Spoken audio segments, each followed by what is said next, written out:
You're talking about an animal that can kill you with one shot. It was like this semi coming by you. These monsters are coming closer, growing larger, and stalking prey with an unheard of level of cunning. There are more attacks now than there were 20 years ago. And now it appears their attacks on humans may not be random. Monster Quest is investigating monster sharks. It's one of the biggest, most popular weekends coming up here, and you've got white sharks. I'll tell you, it's a Jaws scenario unraveling. People around the world report seeing monsters. Are they real or imaginary? Science searches for answers on Monster Quest.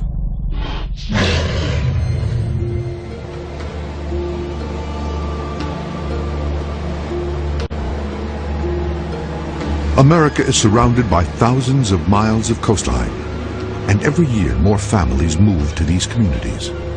What many don't know is that lurking ever closer to shore are the world's most efficient killers. There's a machine that's built to destroy, built to take things out in the quickest, most violent way possible. What I remember the most is that big eye. They have so much power. You know, they can be 2,000 pounds behind their exploratory bite. White sharks along the Pacific coast are bigger, heavier than white sharks found in Australia and South Africa. Eyewitnesses report seeing great white sharks up to 25 feet in length and weighing as much as 7,500 pounds. These beasts are gray in color with white underbellies. They have rows of serrated teeth, allowing them to tear through flesh. All of a sudden, I saw something unimaginable.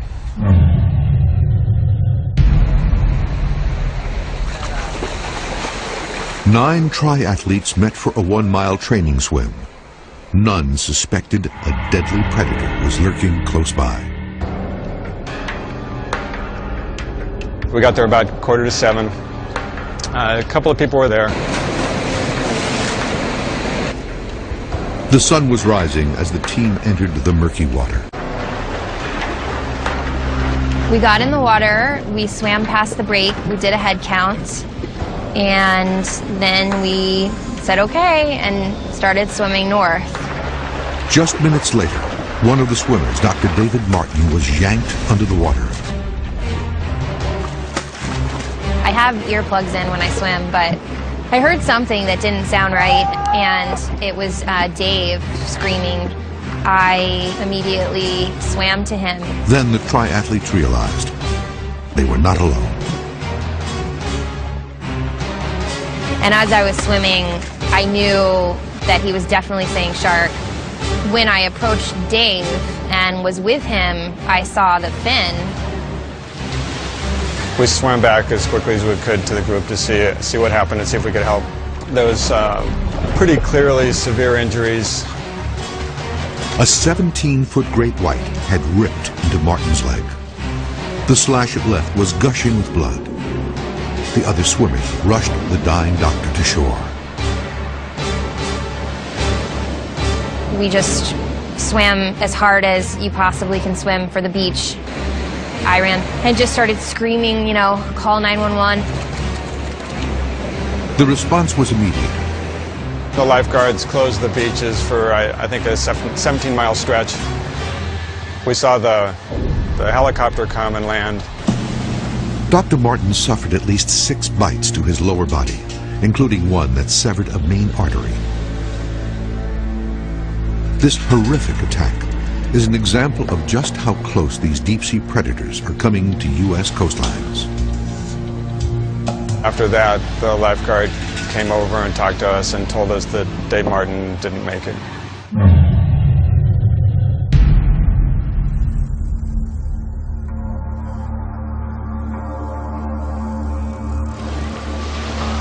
When sharks are this close to beaches, humans are an easy target. I know we've had more shark attacks along the Pacific coast in the last 10 years than we had in the prior 10-year period. The evidence of this activity can be seen in attacks on other species. Over this past year, we've had a number of animals, pinnipeds, seals, and sea lions, wash ashore decapitated. And the sharks don't appear to be hunting out of a need for food. This is a typical predatory behavior of the white shark. What's interesting and unique is that the shark is only killing the seal. He's not eating the animal. Precisely what behavior this is and why they're doing it is unknown to us. Scientists are not sure what is motivating these beasts. It's difficult to monitor anything in the ocean because we can't see into the ocean. We don't have any eyes there. When we're in the air, the only time we see a shark is when it's close to the surface. Most sharks spend very little time at the surface. But some biologists, like shark behaviorist Craig O'Connell, think the shark attacks are simply misinterpreted. I think what is going on is that the human population is becoming more aware of where these sharks are going, and we're becoming more aware when these sharks are closer to shore and when they may be a potential threat to us going to the beach. So there may be more beach closings, but that doesn't mean there's more sharks, and it doesn't mean they're coming closer to shore. But recent sightings show great whites coming nearer to coastlines and beaches, from California to New England.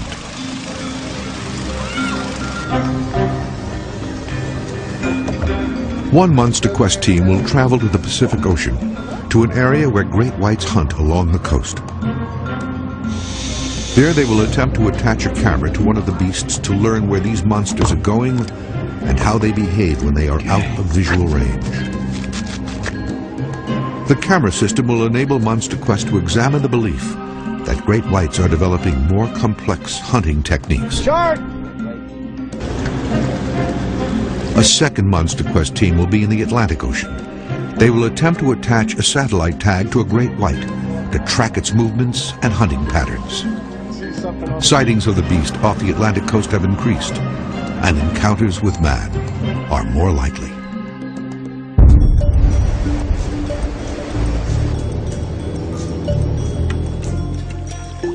Biologist Dr. Greg Scommel has been tagging, tracking, and researching sharks near Massachusetts for 22 years. All it took was one shark to bite one person, and it's game over for that species in terms of how it is perceived. In 2004, Scommel was called in to deal with a 14-foot great white that swam into a shallow coastal pond on Noshawn Island, just a mile from Cape Cod. The shark remained in that area for 12 days, and we tried everything we could to try to motivate that shark to leave. Certainly trying to take advantage of her sensory systems to get her attention to try to spook her out of there. And we couldn't move her. So on the 12th day, we actually had to physically force her out using very large nets. But it was kind of a wake-up call. It was an alarm clock that went off saying, hey, don't forget, there's white sharks in New England. And that's when we started preparing. Scommel understands the fear that these ancient monsters produce. It's a deep primal fear. Who wants to be bitten by something they can't see and ravaged or consumed? It's a horrible fear, and it clearly persists today.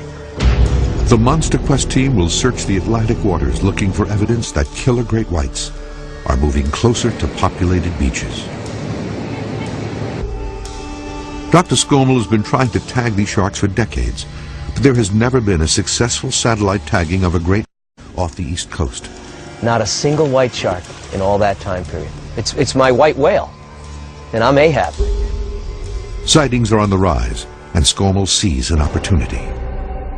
If we can indeed attract a white shark, get it close to the boat, we've got the gear to put a satellite tag in it. The way the tag works is you put it on the shark, and it collects depth information, temperature information, and light level data. And then at a time programmed by me, where I actually tell the tag when to do this, it comes off the shark, floats to the surface, and transmits all those data to a satellite. And then I can retrospectively recreate what that shark did during that time period. I'm very excited about this. If we get a satellite tag and a white shark, I'm gonna go nuts. The tag data will allow them to track where the sharks go and may reveal their hunting patterns. The largest white shark I've ever seen was about 19 feet long and 3,000 pounds, landed by a fisherman in Montauk, New York. That was in the early 80s, and that was at a time when you could go out and kill white sharks. It's a phenomenal animal to see. The length is one thing, the girth blows your mind. I'll jump on first, Johnny. Hey guys, how we doing? Good, how you guys doing today? We are fine. Beautiful, you ready to rock? Fine and fired up. You gonna put us on some fish today, Cap? We're gonna try like... The boat will launch from Chatham Harbor and drop anchor near Monomoy Island. I like what you're doing here, Captain, because number one, you got some depth, which is good. It comes right up to shallow water, so if a shark's in the area, it's going to patrol along here. And if they're keying in on these seals, we know this big seal colony that stretches all through here, and quite frankly, we've found carcasses of dead seals in these areas.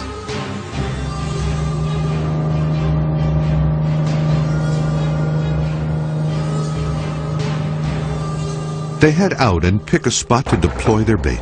Let it go. The team chums the water with a mix of ground bluefish and mackerel in a prime hunting area. And if you're a big fish, you want to be in deep water, but you want to be able to pin your prey against the shallows.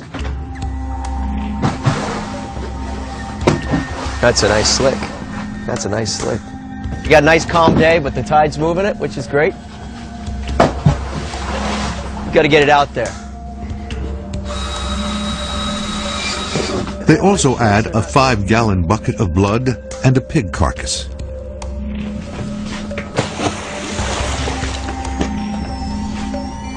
We cover some area with this slick. We get it out a couple of miles. And the whole concept, of course, is you've got a shark cruising through here, if indeed there is one, and it crashes into the slick, and it senses the slick immediately and then works up the gradient of the slick, which leads it, of course, right to us. And this is a prime area for the gray seals to haul out, and it's an area where we've found gray seal carcasses that have been hit by white sharks. You can see there's people in there walking on the beach.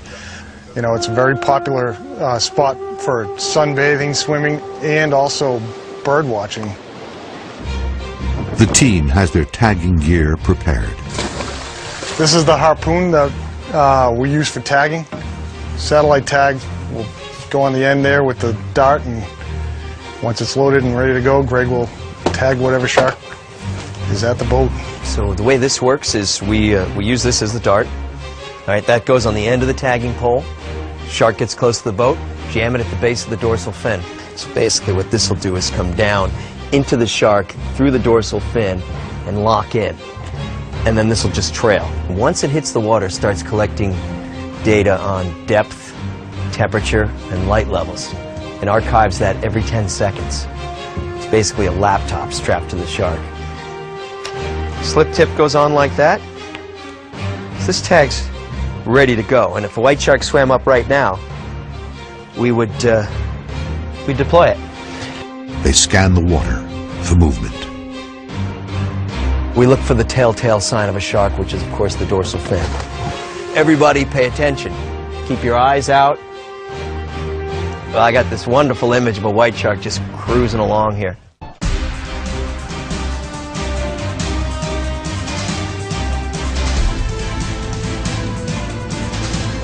Monster Quest is searching for huge great white sharks that may be coming closer to shore and targeting humans as prey.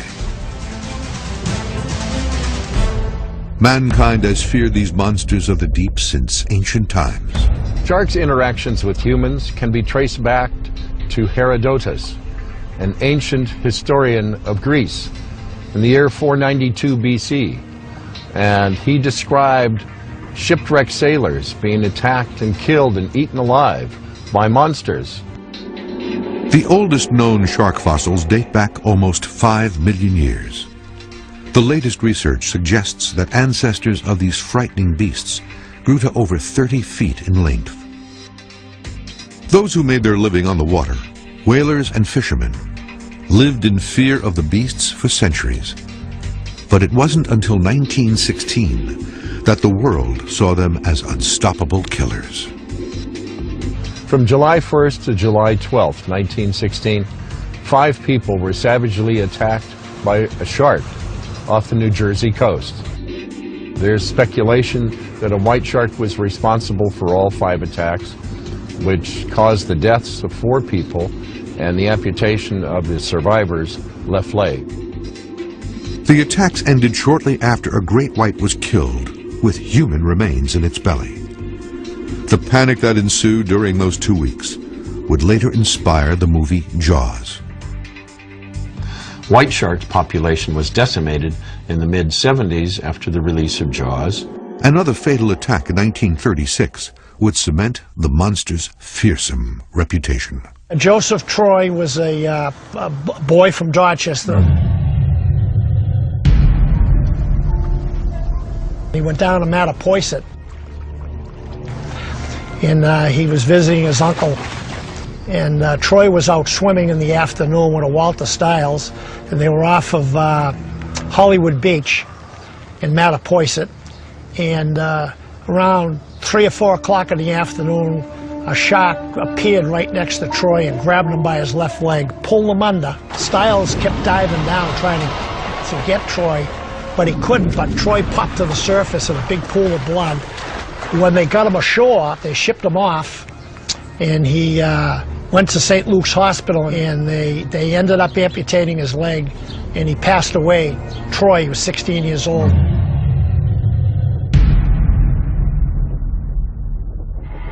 Today, the shark population is rebounding, and these beasts may be returning to coastlines and public beaches. What I remember the most is that big eye.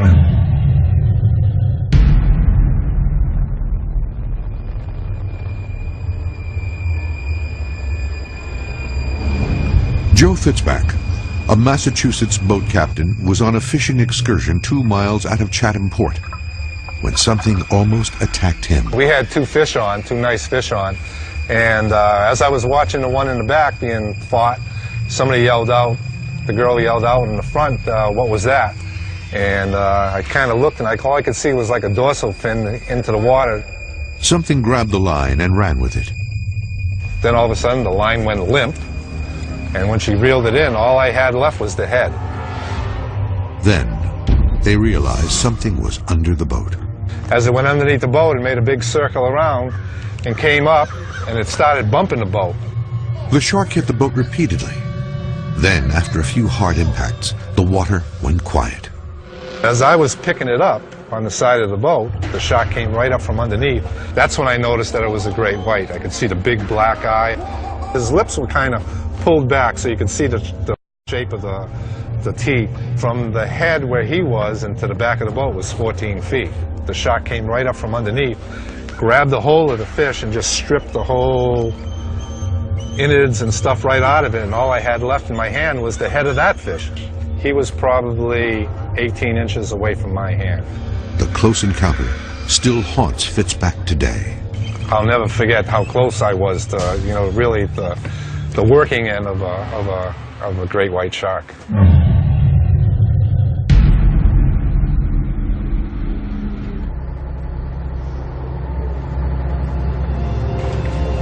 It's a needle in a haystack here.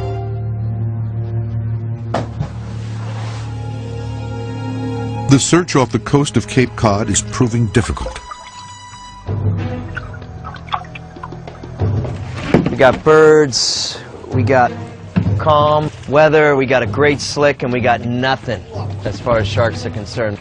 I don't think there are a lot of white sharks. If there were, I would have tagged a lot of them by now. I've got 22 years in the business trying to tag a white shark, and I haven't yet. The light is fading. My opinion is we move the operation north. Tomorrow's a new day. We're going to head up to Stellwagen Bank National Marine Sanctuary. It's a protected, beautiful, productive bank that rises up from several hundred feet to within 90 feet of the surface. We got, some reports in the last few days of large fish hanging out in the area, large sharks in particular. It's just the player didn't show.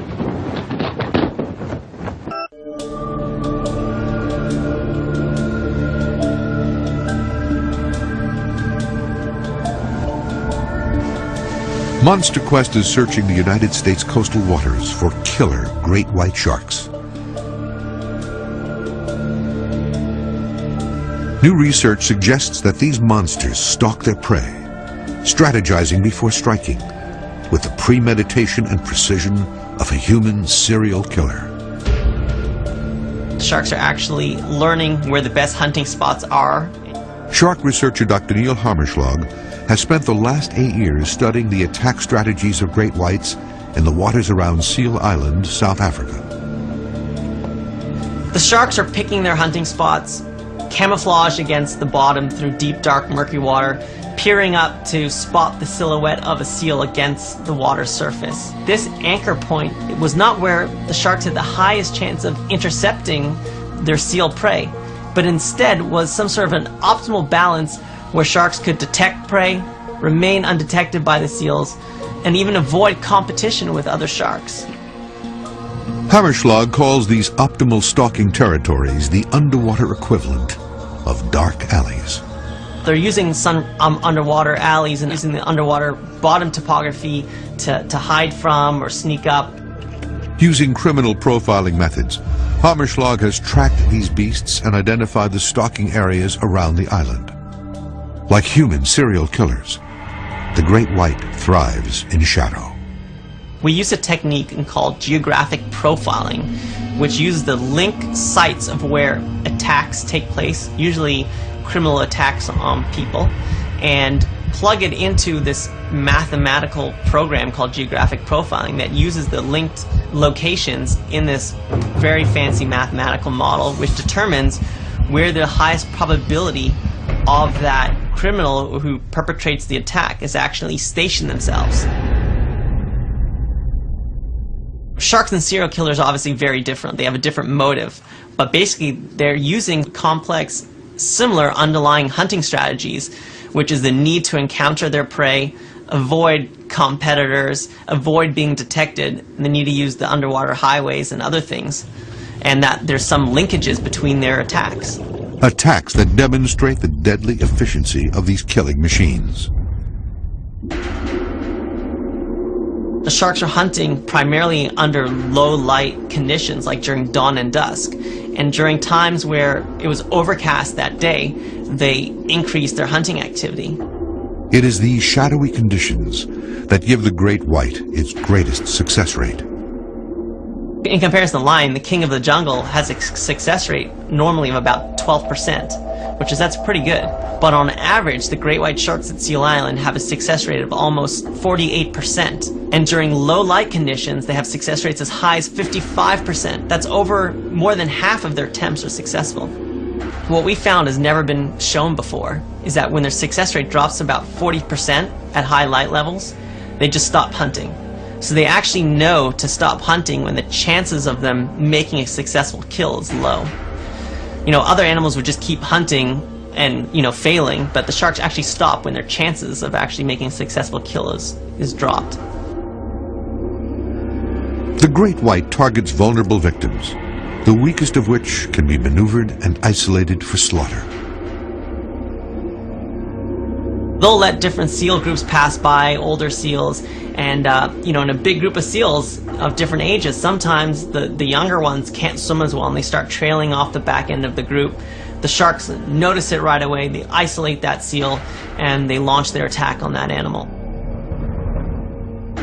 The great white favors the blitz technique used by human serial killers like Jack the Ripper.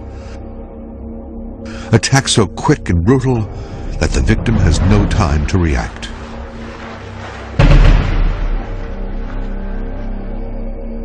The sharks start tracking the seal's movement, monitoring the seal's breathing, and trying to anticipate when the seals lift their head out of the water to breathe, not looking down. At that point, the shark launches a brief vertical attack, and in just a few tail beats, rushes to the surface, totally knocking the seal in its jaws. They build up enough speed, over 35 miles an hour, that they hit the seal with such force at the surface that it incapacitates the seal, fatal in the first strike. It's over in seconds. The science team is studying shark attack data to understand how and why these beasts are attacking man more often. The analysis seems to indicate 4 distinct types of attack. Predatory attacks by white sharks are very violent, very high energy. Usually the victims of predatory attacks do not survive. They are meant to immobilize and or kill the prey on initial contact. This minimizes injury to the shark. The predatory attack is the most likely to result in death to its victim. Generally, it's a single bite, then the shark will back away and then come in at its leisure to finish off the prey. These types of attacks are for feeding. An example of a predatory attack occurred in 1981 near Pebble Beach, California. And it was a massive animal. A young man went surfing alone in Monterey Bay. The next day, two young men walking along the beach found a surfboard with a large bite removed from it. 2 days later, Lewis Boren's body washed ashore. He had been struck one time. The configuration of the wound, its location, immediately told us that it was predatory because the shark in a single bite had removed all of the tissue and organs that from under his armpit into the center of his chest, the sternum, and down and out over the top of the hip. So the shark had removed that entire section of Lewis Boren's body in a single bite. Measuring the size of the bite revealed just how monstrous this great white was. And it was over 20 feet.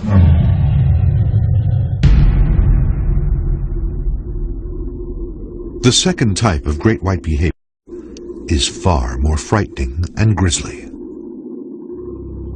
They are called practice attacks and appear to be done simply to perfect the act of killing. Whether or not these are attacks where the shark has decided after killing the animal it didn't want to feed, whether these attacks are the result of a reflexive response where the shark sees the seal and simply strikes it as a natural reaction, we don't know.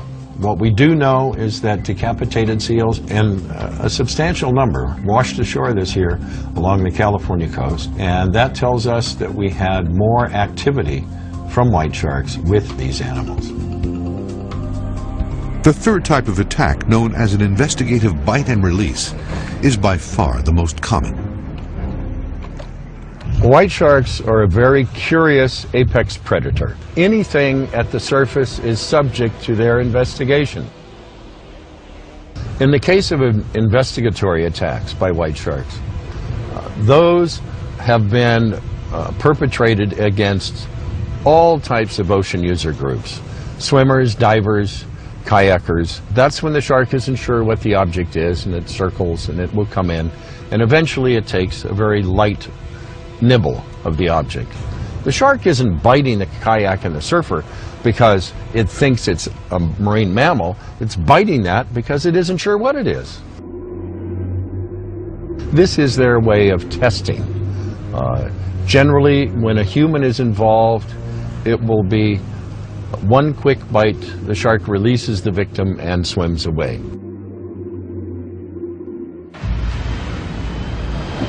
The fourth type of shark attack is a defensive or territorial attack. In the case of David Martin, it would appear that that attack was not predatory, that it was probably some form of threat, territorial displacement behavior by the shark. In the case of a territorial attack, the individual invades the shark space. The space could be a specific location that the shark is using, possibly for feeding or pupping.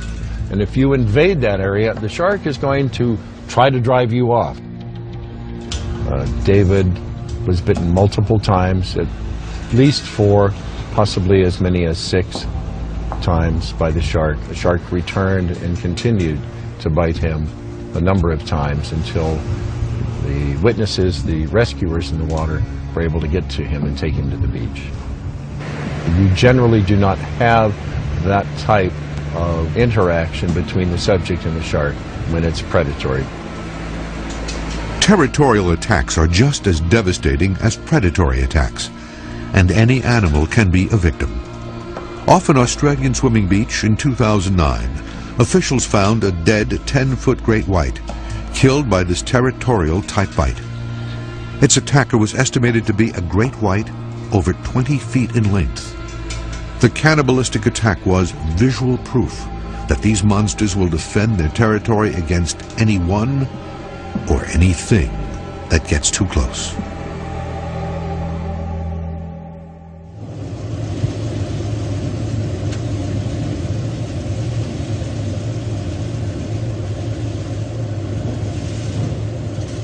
Storms are moving in along the coast of Cape Cod.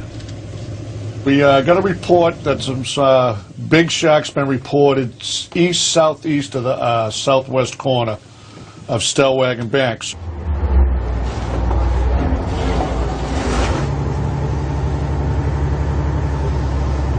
Boston, at Blue Hill Observatory, it was 63. Wind northeast at 12, gusting to 20 miles an hour. The conditions will make sighting from the boat impossible.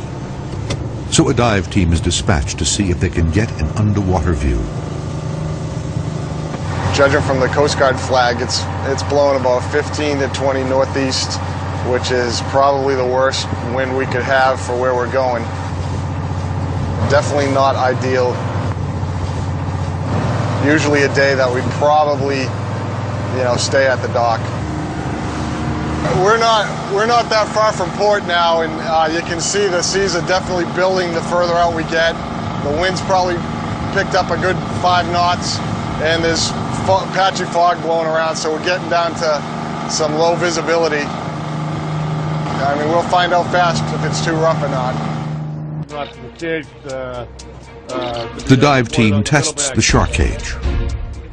If it's bouncing up and smashing off the boat, there's no way we can put a diver in and risk that. If the diver got his hand or arm caught between the cage and the boat, he could break his arm, he could break his fingers. Okay, let's give it a shot, see what it looks like. Ready?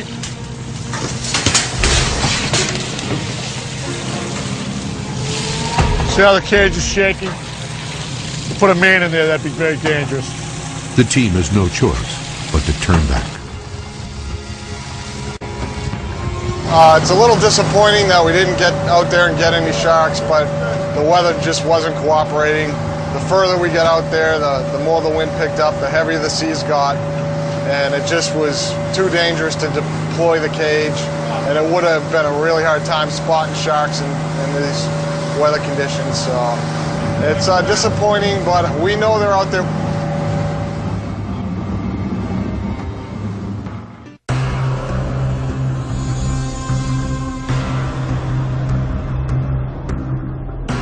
The Monster Quest expedition team is hunting great white sharks in the coastal waters of America and trying to determine why attacks on humans are on the rise. There are more attacks now than there were 20 years ago along the Pacific coast of North America.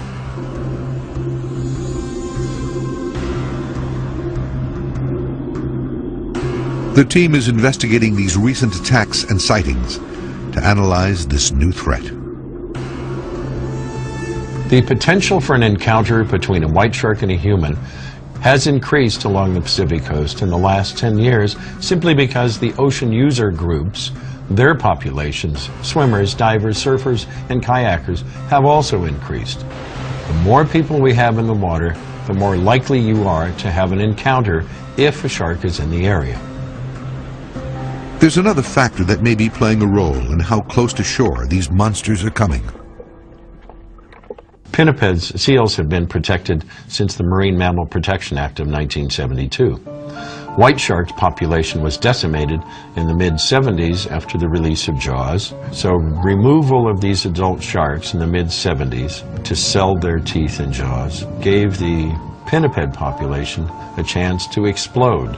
Unchecked, there were no predators to keep them in check, to take care of the sick, the injured, the young and old. So their population grew and grew and grew, and now is at a point where it's growing exponentially. We have nearly 400,000 of them off our coast now. 10 years ago, we had barely 200,000. And more seals mean more great white sharks. You can expect to see them close inshore when you have pinnipeds along the shoreline. White sharks generally do not attempt to feed upon pinnipeds until they reach a length of about 10 feet, 3 meters. With more great whites hunting for seals, there is a greater risk of a shark mistaking a human for a seal. The growth rate of white sharks along the Pacific coast is dependent upon the available food. The more food the shark has to consume, the larger and faster it will grow. There's another troubling consequence to this. With access to a steady food source, great whites can gain 100 pounds and grow a foot in length in as little as 9 months. We have white sharks that have been reported this year that some people have said are in excess of 20 feet and as broad as a station wagon. Animals of that size probably are in the 19 to 20 foot range, and it's highly conceivable that their weight could exceed 5,000 pounds.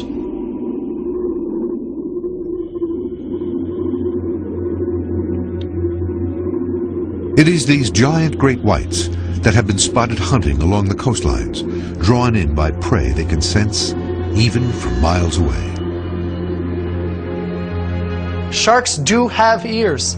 Located just back here on the head, they're very sensitive. They have hair cells inside of these ears, and they pick up on the vibrations that go through the water. Sharks use the auditory sense, or their sense of hearing, at distances very far away from their prey items, sometimes up to several miles away from their prey. Their prey items may make noises or even may be splashing at the surface, and that's something that a shark will key in on and quickly go to investigate. These monsters also have a highly developed sense of smell. As a shark swims, it moves its head back and forth. The purpose of this is to find areas that have higher concentrations of odor molecules, and this is to help them pinpoint exactly where that prey item is. As it approaches for the kill, the shark relies on bioelectric receptors. Sharks have a big blind spot when they're feeding. When a shark gets to be about 30 to 50 centimeters away from its prey item, the shark is no longer going to be able to see directly in front of its nose. So a shark has a unique structure known as the ampullae of Lorenzini, which are a bunch of pores located on the head of the shark that are filled with gel. And what this allows a shark to do is key in on electric impulses given off by their prey. After it identifies its prey item, it's going to launch a vertical attack where it's going to swim directly upward. Once the great white opens its jaws, it can no longer see its victim, but it still knows exactly where it is. And it's going to forcefully ram into that prey item, damage it, and take a good chunk of meat out of it. Now, it's said that these great whites can take up to 50 pounds of meat out of their prey item in one bite. But Craig O'Connell says this monster's preferred prey is not human. They're no more dangerous than any other predator. They are a lot bigger than most predators, but we have to understand that the marine ecosystem is their environment, and we have to respect that. The great white shark over the past several decades has been represented as a man-eater, and this trait as being a man-eater is highly inaccurate. Great white sharks actually don't target humans as one of their prey items. We're not on their menu. But something is bringing great whites to the waters where humans swim.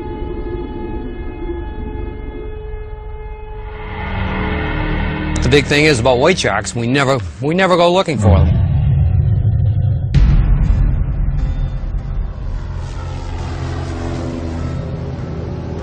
While in search of game fish, Wayne Davis made a bizarre sighting during a routine flight near Plymouth, Massachusetts.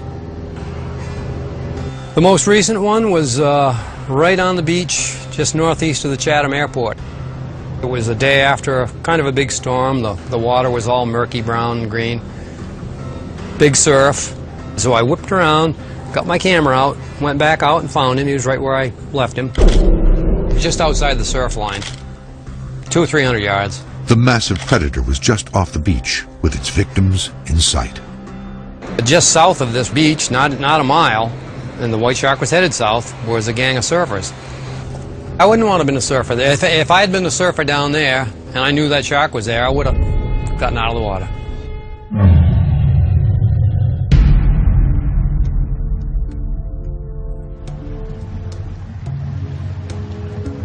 The Monster Quest team is in Massachusetts when two kayakers sight a great white near Chatham on Cape Cod. The kayakers were only yards away when a great white leapt into the air and grabbed a seal. It was the first of an unprecedented cluster of sightings. I got a call from Captain Bill.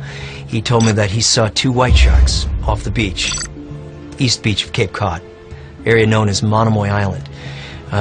It's very exciting, but I'm tenuous at best because I'm wondering, you know, is it true? Are there white sharks out there? And if there are, we got to mobilize and get out there and do some tagging. We got to get this going. We got to get this happening. These things are going to leave. They're going to leave. Scommel takes to the air. He drove down to Falmouth, Mass on the Cape and got in his plane, flew out to the area, and literally within moments of arriving in that spot, you know, I saw a white shark. The scout confirms there are multiple great whites off the Cape. And after about 20 minutes, realized that this wasn't the only white shark. There were 4 of them there, in addition to this one. So 5 white sharks swimming close to the beach. Unbelievable. You know, 1, 2, okay, fine, that's exciting enough. But 5 in 20 minutes blows me away. It's like all of a sudden going out and seeing, you know, 5 Loch Ness monsters when you didn't even know there was one there. The team launches into action. Once I get back to my office, we're going to mobilize the crew. I want to get the gear together, get out on a boat tomorrow, and get Billy organized. He's going to have his team together. We're going to go try to tag these animals.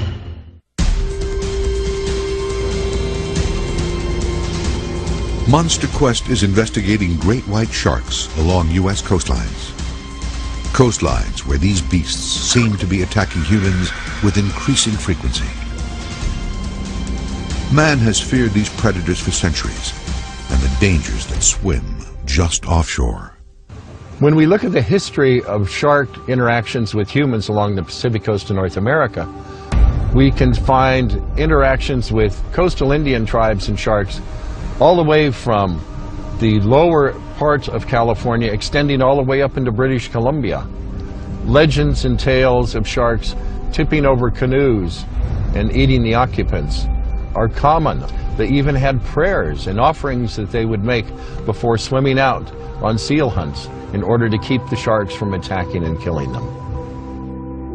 One of the most frightening attacks in the Pacific occurred near Monterey, California in 1952. He was swimming with a friend when attacked by a white shark. Barry Wilson and Brookner Brady Jr. were swimming when Wilson was suddenly pulled under. Brady had a knife with him and began stabbing the monster. The shark thrashed around and the knife was dislodged from his hand, and the shark released Barry, and at that point 4 skin divers that were diving nearby came to their rescue. During the swim to the beach, the shark returned at least 3 or 4 times and bit Wilson. The shark was able to find Barry by using its nose, following the blood trail because the artery had been severed.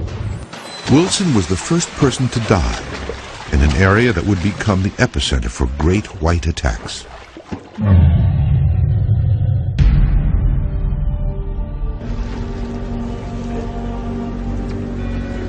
Known as the Red Triangle for the blood that often stains its waters, Northern California's coastal waters are infamous as shark territory. The area from Monterey Bay to a little above San Francisco Bay and out to the Farallon Islands forms a triangle. This has been referred to by colleagues as the Red Triangle.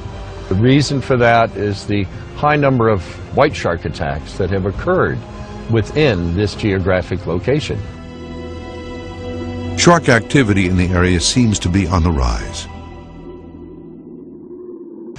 From the year 2000 to the present, 2009, we have already sustained 45 shark attacks. And once great whites claim a territory, the attacks are likely to increase. In our study, we used geographic profiling, which was originally a CSI technique to track the whereabouts of serial killers, and we applied that technique to study the hunting behavior of sharks. Like serial killers who return to the same areas to search for victims, great whites have preferred stalking grounds. We've identified areas that are very important for shark hunting. And if I was a surfer or swimmer, I wouldn't go swim around that area or go spearfishing because you're asking for trouble.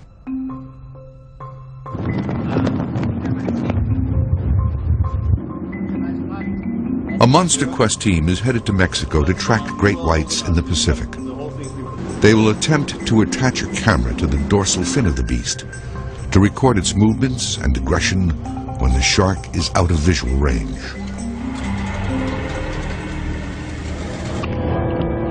But great white sharks have always been looked at as dumb eating machines, but that's not the case. These great white sharks are highly intelligent animals. You're working with everything in nature rolled into this incredible package. I mean, it's the danger of nature, it's the mystery of nature.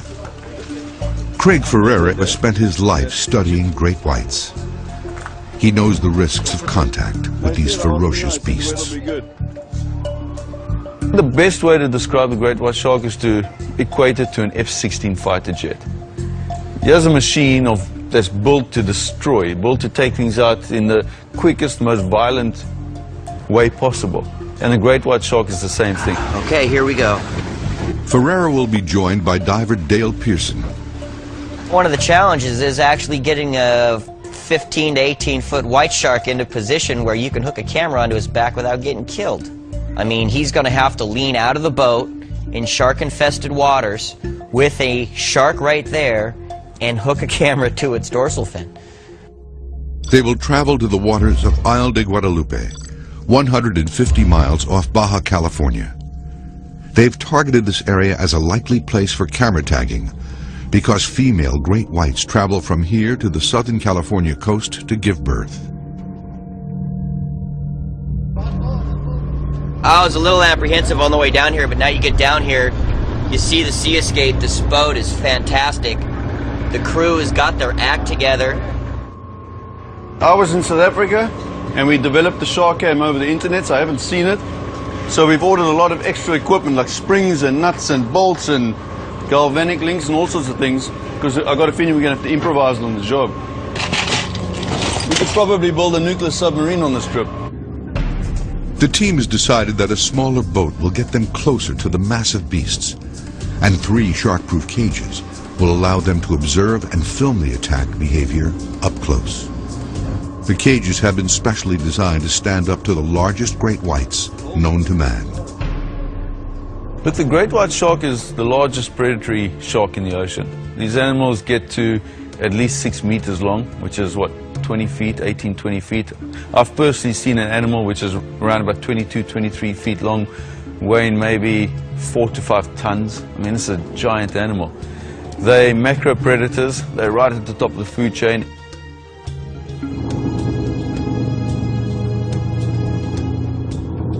The team sets out for the island.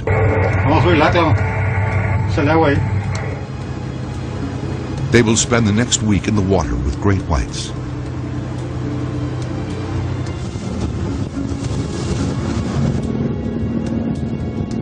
And they are well aware of the dangers they will face. And those who spend time in the ocean know just how quickly the beast can strike. My wetsuit's filling up with fluid, and I knew it was blood.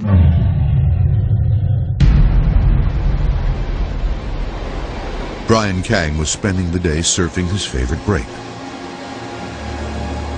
After surfing the inside for a few minutes, I decided to make my way to the break that was further outside.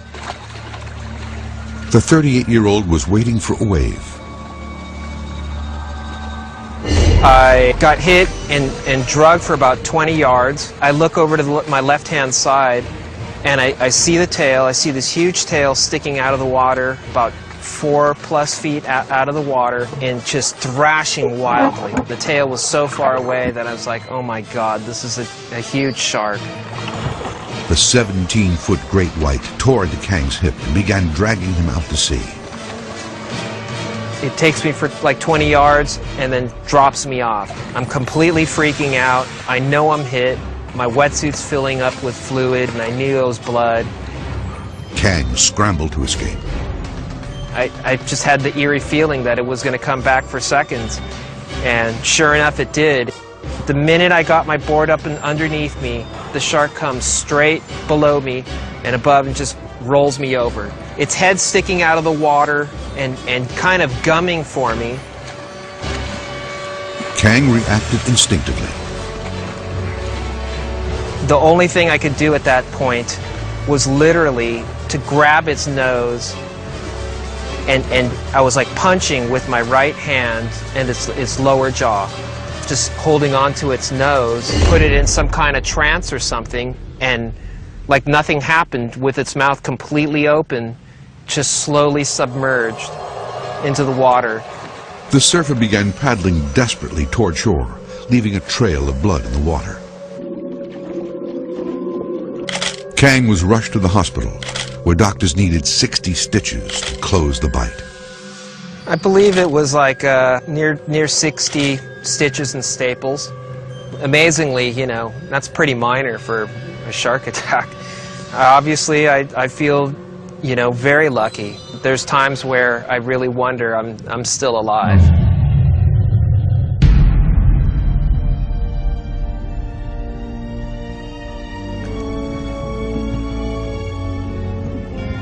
The team has arrived at their destination, dropping anchor just off the Isle de Guadalupe. There's certain areas in the world that are known for having large white shark populations. Guadalupe Island is kind of like the king of all those spots. There's actually been a couple people that were killed here that were attacked by sharks, spear fishermen. So this area right here is infamous for having huge, huge white sharks and perfect conditions to dive with.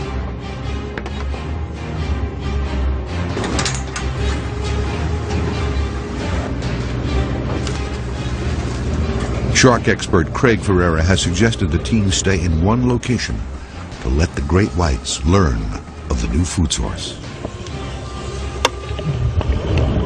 It's a little bit obscure on the radar, you know, in the shark world. It seems like a difficult place to get to. I must be honest, it actually looks like white shark world, but the fact that it's so far from land, like 180 miles from land, we're on our own, so we're isolated out here. We're in our own little world. We can't go back to shore and buy something to come and repair some kit. So I think we're going to have to be a lot more careful with what we do out here. The plan today is basically we got to test a lot of stuff. You know, the first day is always the hardest one. The goal of this expedition is to actually hook a camera onto the dorsal fin of a white shark and be able to record some footage of its actions once you do that. So many variables, so many dangers. Just as you put the camera on, you know, the shark can whack the boat and damage the camera. Once the shark takes off, you've got to chase the shark, you've got to be on it. You can lose the camera, so there's a lot at stake here. The shark cam is non-invasive. Great whites, though deadly, are a protected species. The team drops the specially designed camera down to 100 feet. And we've got one camera, one shark cam, and even just testing it today, dropping it down on the line to see if it's going to leak. And my heart's already pumping there because I'm thinking if the shark comes on and grabs it, it's gone. Good.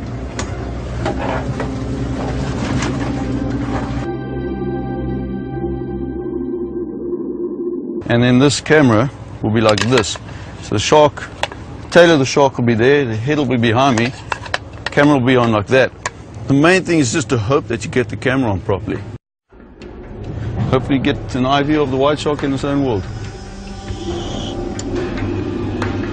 The team will also have divers in cages recording the shark's behavior and alerting the crew when a great white is approaching.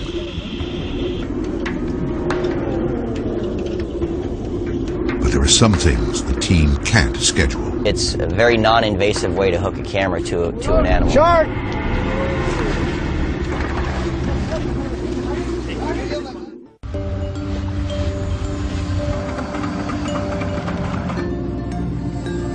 Monster Quest is searching North American coastal waters for monster great white sharks. These deadly beasts may be coming closer to shore and into contact with humans more often than ever before. We got another shark, right? We got one coming in right now. In the shark-infested waters of Isle de Guadalupe, the team is searching for great whites. They want to track the beast's movements and see exactly how they attack. We've got a good shark here. It's coming up to the surface, taking the baits, taking 2 or 3 baits already. So we're going to get rigged up now and take the small boat out and try and get the camera onto it, the shark cam onto it. I just want to rig up nice big fresh baits before we do it. No second chances yet. Got some blood in them, that's good. The team is trying to lure one of the predators close enough to attach a camera to its dorsal fin.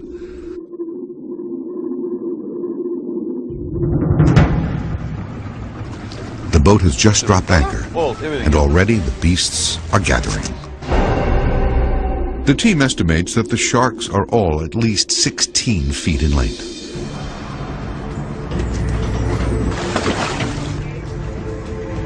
Ferreira launches a smaller boat to get closer to the monsters.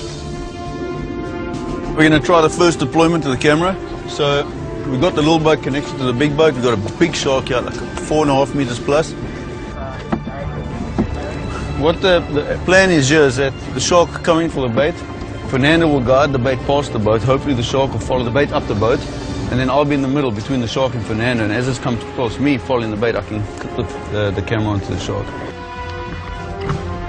It is a move that will require split-second timing. The team has attached a guideline to the camera to retrieve it.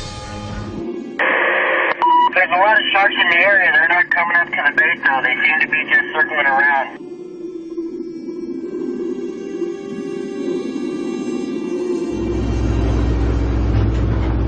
Darkness begins to fall.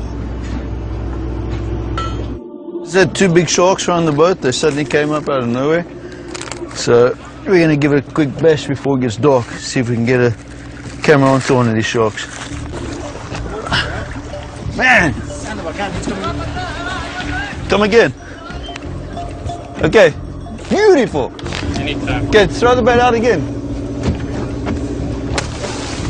Okay, it's going under the boat again.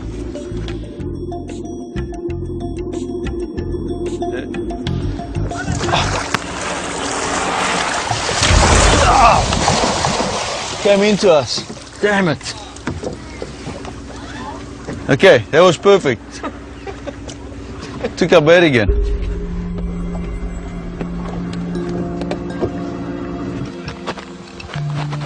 Alright, I'm ready.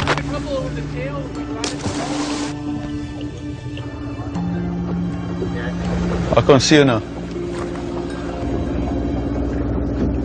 Oh, it was passing by, but I don't see it anymore.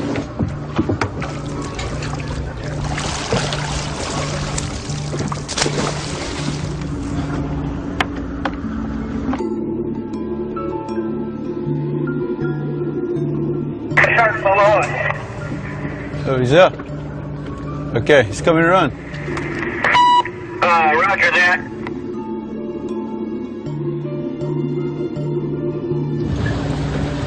Whoa, whoa, whoa. Oh. I'm not going to get that back. Oh! That's what I need. I need that dorsal fin.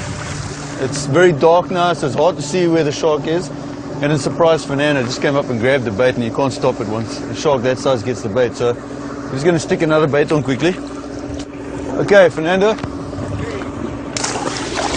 Shark that size, once it gets the bait, here it is right here, and turns around, you can't stop it. It's just too much power. Okay, he's coming around. Okay. Oh, here he is, right here, okay. Okay, that's it. It's a little bit. A little bit skewed.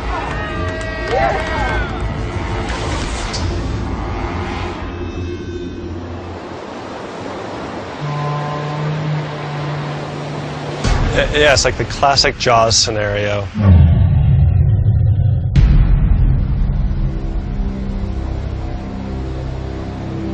Surfer Royce Fraley knows just how prevalent great whites are in Pacific waters.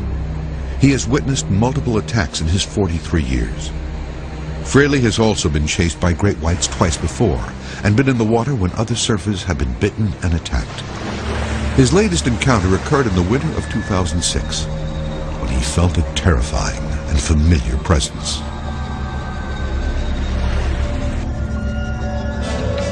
All of a sudden, I just feel all of this upward surge.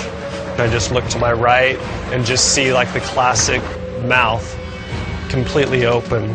For one split second, I'm thinking it's something else, but the next split second, you see these big old gray thing with teeth coming at you. He turned to see a 15-foot great white closing in for the kill, and there was no time to react. And the next second, I'm going down. I just instinctively hung onto my board. I just took a breath of air as much as I could and was going down, down, down, down. Before I knew it, I just shot to the top like a cork, hit the surface of the water, still holding onto my board. Gasping for air, he motioned to another surfer nearby. So I just started hightailing it straight to him, and he looked at me and just started paddling away. And I basically paddled onto his back. He made it back to the beach, and as word of the attack spread, other surfers scrambled out of the water. Yeah, it's like the classic Jaws scenario. We're waving to everybody, getting the water cleared out.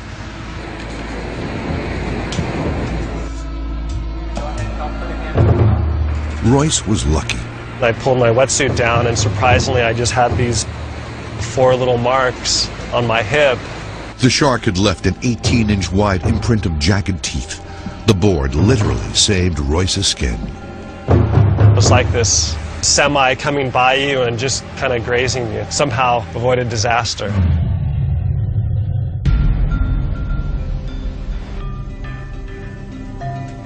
On the East Coast, near where the movie Jaws was set, great white sharks are coming closer to coastlines and beaches.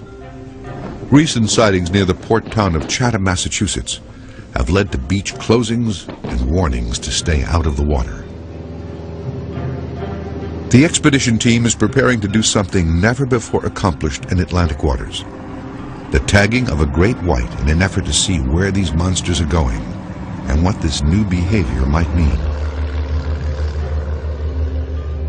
I've been on the water for 40 years, and I've probably seen maybe 2 or 3 great whites in all those years, and here's the pilot, he sees 2 right off the beach.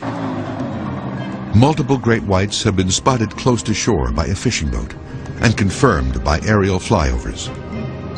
We were out lobstering and Cape Cod Bay. My pilot did a flyover of the outside of the Cape and spotted 2 great whites. That's the first time we've ever had seen 2 great whites together right along that beach. I figured this is it. I called Greg right away, said we got to get into action and get moving, and tomorrow's the day. Let's go. Let's do it. Tagging can be very dangerous because of how close they need to be to the sharks. The sharks are staying basically on the bottom, and we really have to it takes a while before we can get the best shot on that shark. And we're looking at between 3 to 5 feet below the surface is probably the maximum depth that we'll even consider taking a shot on the shark. The team launches off of Sandwich Marina. A shark is quickly sighted, and shark biologist Dr. Greg Scommel leads the mission. The spotter plane put us on this 12-foot shark. It was swimming about maybe 100 yards off the beach. We mobilized very quickly, and the mix of ingredients that made Jaws so popular was starting to happen right here in New England again, but in real life. This wasn't a Hollywood production. We had a tourist town. We had a very popular weekend, a holiday weekend. We had white sharks, and and we had researchers, and we had a harpooner. The pilot leads them to a 10-foot shallows about 150 feet off the northeast shore of Monomoy Island. This is great. It's early in the day, and we got a shark sighting. Let's go tag him. We get this shark tagged, I'm going to have the day of my life. The team takes their position. The harpooner, Bill, goes out on the end. In this case, I followed him. I came out right behind him, so we're both balancing on the end of this pulpit. And it's like walking the plank. Get ready to back it up! Get ready to back it up when I hit him! They see the monster before it sees them. Left, left, left, left, left! And we got over it, and I'm going, Billy, come on, tag it, tag it, tag it. Put it in, put it in, put it in! It's like his arm was spring-loaded, waiting. So it's coming up, and then, boom, he releases the spring. That hits the shark. Shark moves away fairly quickly because we surprised the heck out of it. And the party was on. We had our first tag out in a white shark, and, you know, I'm thinking we just tagged the first white shark in the Atlantic. What a party. Yeah, he does. Look at that. He's staying right. I get this greed thing that kicks in, like, all right, let's find another, and that's exactly what I said to the crew. Let's keep going.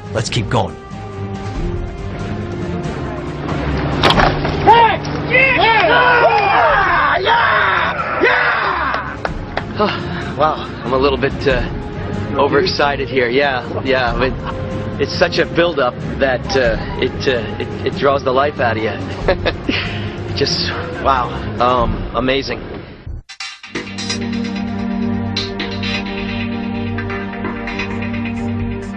Monster Quest is searching the coastlines of America for massive great white sharks. These beasts appear to be coming closer to shore and preying on humans in ever-increasing numbers. Some experts who have analyzed where and when great whites attack believe they may be staking out specific territories. We applied the geographic profiling model, which was developed to analyze serial killer and serial rape patterns, and we were able to successfully analyze shark predation. When we look at criminals, we find similar patterns. So in both cases, you have a strong influence of geography. You have the need to find targets or victims or prey. There is a similarity in how serial offenders hunt, how all criminals hunt, and how animals predate.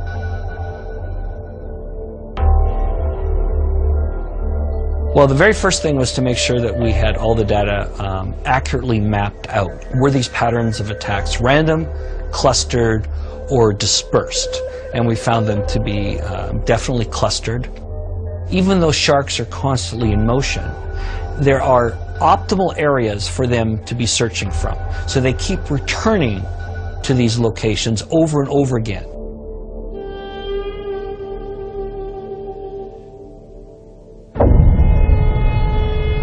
And I looked down and I saw what at first I thought was a dolphin. I was like, no, they're way too big.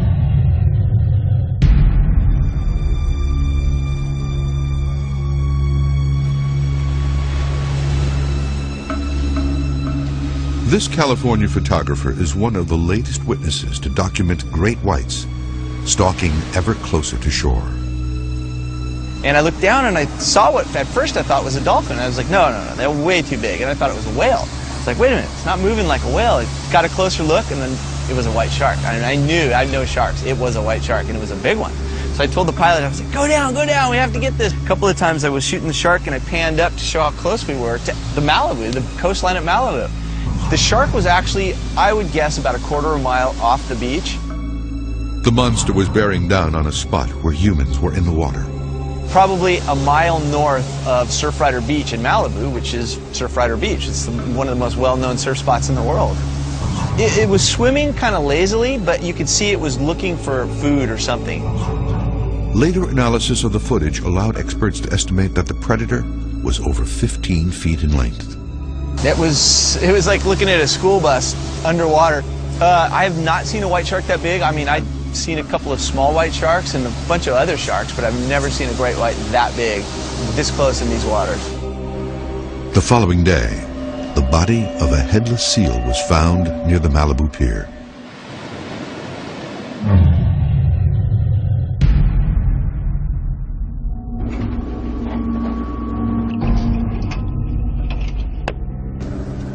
The expedition team is anchored 150 miles off the Baja California coast, where great whites are known to congregate.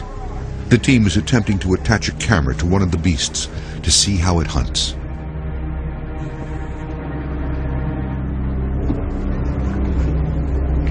Okay, that's it.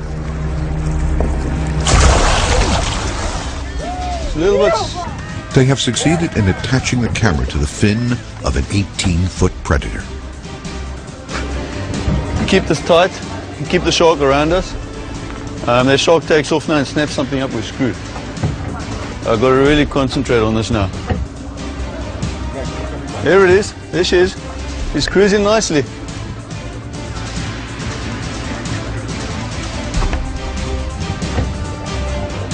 Camera went on a bit skew, but it's still on. But the shark fights to free itself of the camera. I don't know when I should pull this camera off.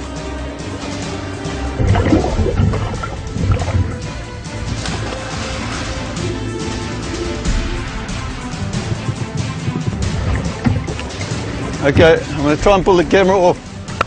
It came off. What happened? What happened? It wasn't on straight. No, it wasn't on straight.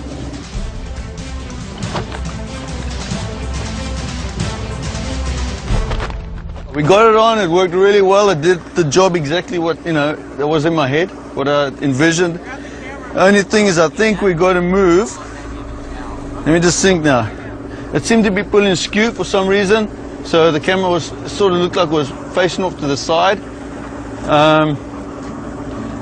Perhaps we've got to adjust the camera forward or backwards, I'm not sure, I must just think about it a bit, but I'm excited. I think that's a good test. I think that's it. Let's not push our luck today.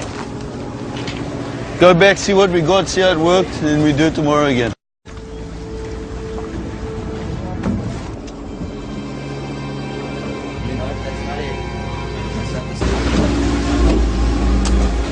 The next day, the team spends hours watching as the sharks circle just out of reach.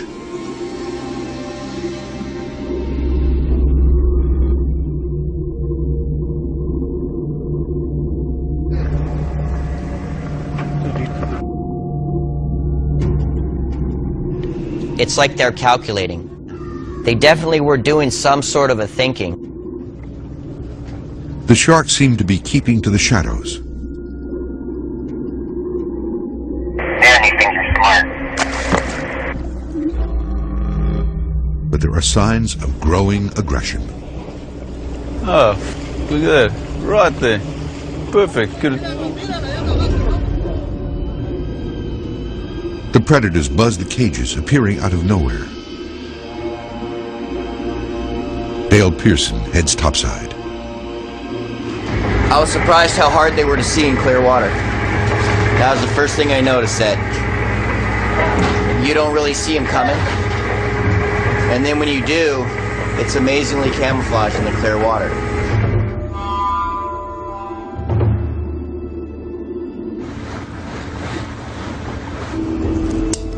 The aggressive nature of the sharks has the team on edge. Dale Pearson decides to take a backup tank of air into the cage with him. It was a little more dangerous than what I expected with the hookah lines and everything coming down. There were so many sharks around. One could have easily grabbed a hold of the hookah line or got tangled into it and ripped me right out of the cage.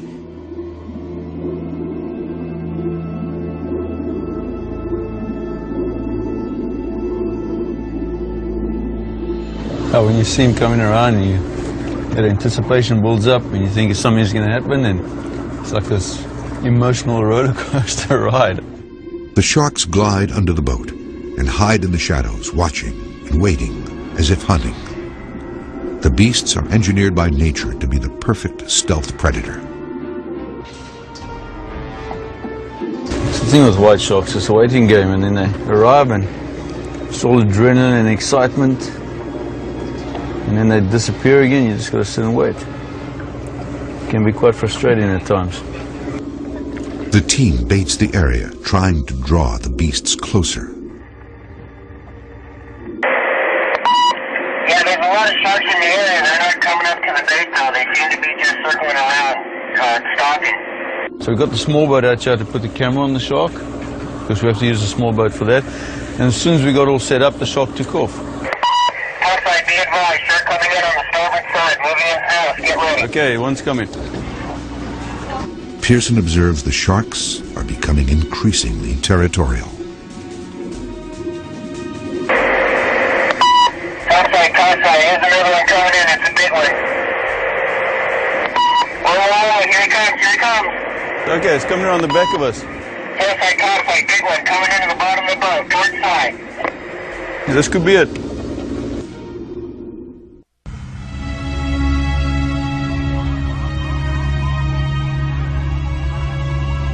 Monster Quest is on the hunt for great white sharks, searching for the man-eaters which may be attacking humans more often. Off Cape Cod, where terror of the great white began almost a century ago, the monster has returned.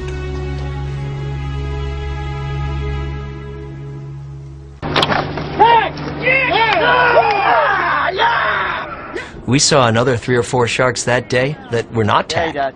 So we knew there were at least 10 to 12 different animals in the area. Oh my God! Again, it's the Jaws scenario kind of replaying itself. Quaint New England village, white shark in the area. It drew all kinds of media attention and public attention. And you know, I'm kind of happy at the time that it occurred in late September, because I think if it had occurred in July, it would have been a completely different scenario. Perhaps there would have been some public opinion that the animal needed to be killed. Since the historic first tagging days before, more great whites have been tagged and several were sighted that got away. The tagging data could prove that deadly sharks are coming closer to U.S. shores. Along with this increase in white shark sightings over the last 5 years, we also can look at a dramatic increase in the size of the gray seal population in the same area. That population wasn't there 10, 15, 20 years ago. Now it's expanded, it's growing, it's sizable, and it's in this region year-round. I think that's attracting these white sharks closer to shore and creating, if you will, an Atlantic hotspot for white sharks. Once white sharks find a predictable food resource like a seal colony, it's going to recur there year after year. So, you know, it certainly wouldn't surprise me if Monomoy Island, Chatham, and that part of Cape Cod becomes a consistent feeding area for white sharks. The data will give SCOMO a much better sense of why great whites are coming closer to shore. The first tags are programmed to come up in mid-January, and I can't tell you how excited and anxious I am to see those data, because they're going to be the real first glimpse of what this critter does in the Atlantic Ocean.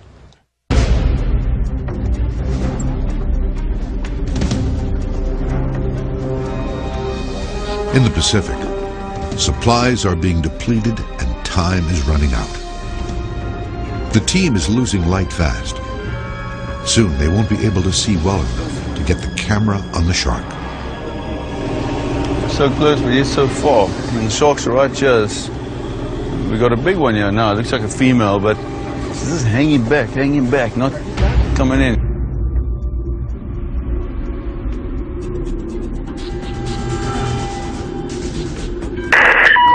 He's still here. He's just down circling. Oh, yeah, okay. Damn! They get in there,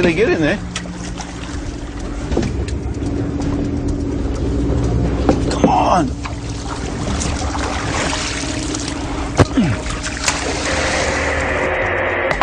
Outside, be advised, shark coming in on the starboard side, moving in house, get ready. Whoa! Man. Wait.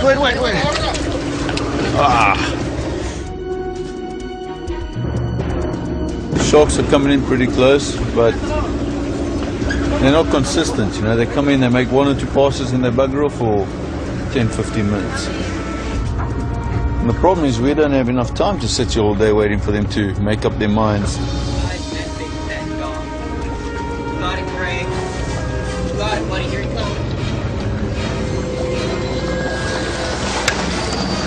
Oh, close. Okay, quickly get the bait out again.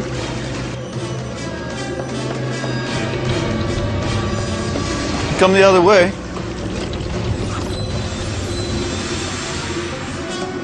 Yeah, it's our last chance. It's really late in the afternoon. We're already staying longer than we should. Then finally, success. They're not interested. They're not hungry at all. They're just playing with the bait. Conflict, big one coming into the bottom of the boat, north side. Ah, there you go. There you go. Oh, son of a...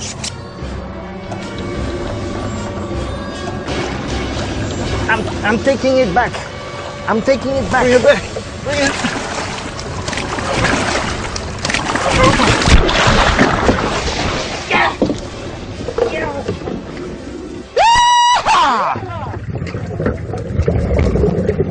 The team has camera tagged a great white shark.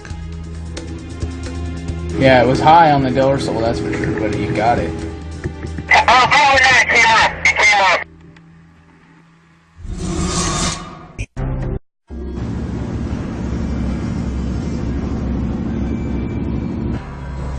The expedition was, for me, was successful in that we found sharks, and just finding great white sharks is always a big part of the equation.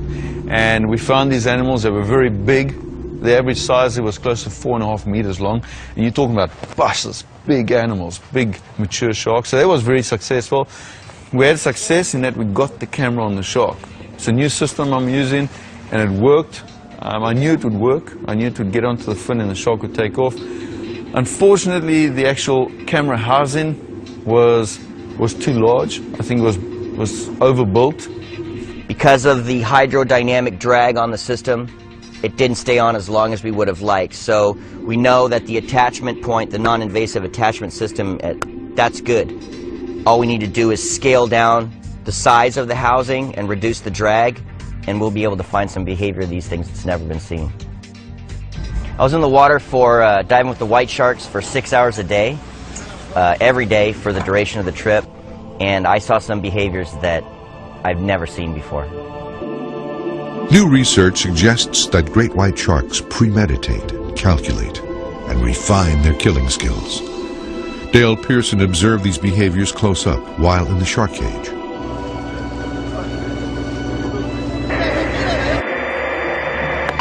Watch out, watch out! It felt almost like they were stalking us. You could tell that when they came up to the cages that they understood that we were inside of something where they couldn't get to us. But anytime an arm or a leg or they saw something, maybe they could get a shot at you, they were there. They'd come out of somewhere where you weren't expecting it, so it was pretty surprising, and it was like they were waiting for you to make a mistake.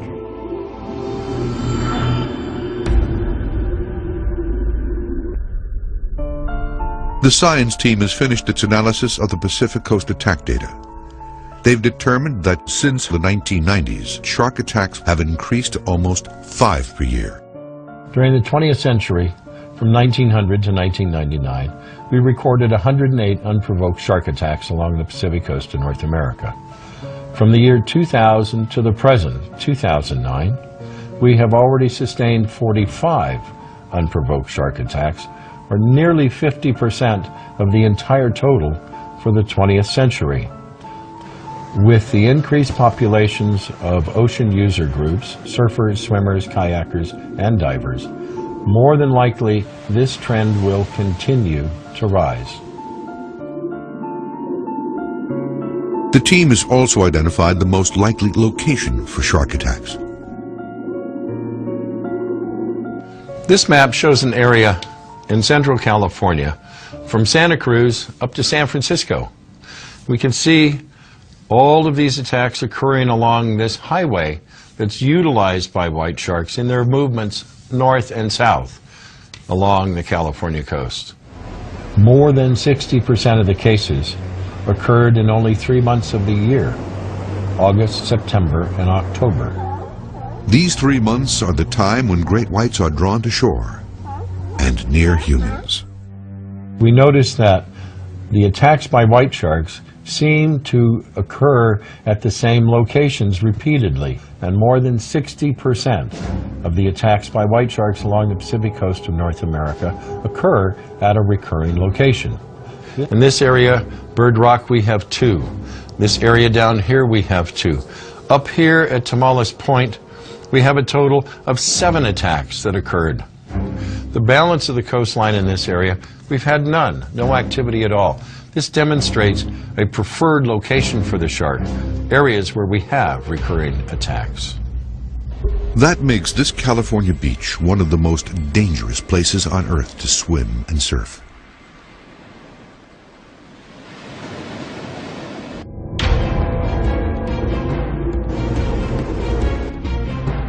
This Monster Quest expedition has confirmed that great whites are coming closer than ever to U.S. shores. And with the first successful Atlantic tagging, more will soon be known about this mysterious creature's movements. There's something going on in the thought process of a shark. They don't just go randomly come out and nail you. There's a technique they use to their feeding that's not just some random attack. I look at this experience as just the beginning, opening a new chapter to white shark research, white shark research opportunities, and actually solving the puzzle of the white shark in the Atlantic. White sharks along the California coast are doing the same thing today they did 300,000 years ago. The only thing that's changed as far as the white shark is concerned is humans have been introduced into the environment. If we're entering an environment containing great whites, we have to be aware that they are there, and we have to know the signs and make very wise decisions. In the 30 years that have passed since the movie Jaws, 100 million sharks are slaughtered every year, 270,000 a day in just the last 10 years. And I